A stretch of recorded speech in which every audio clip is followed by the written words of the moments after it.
16 වෙනි සියවසේ කෝට්ටේ යුගයේ වත්තෑවේ හිමියන් විසින් රචිත ගුත්තිල කාව්‍ය.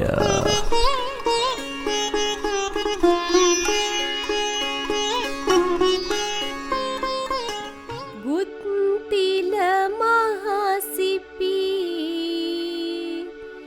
සක්දෙව් බසින් සැතපි මින්දින මැයි තැපි බමර තත පළමුවෙන් සිඳපි.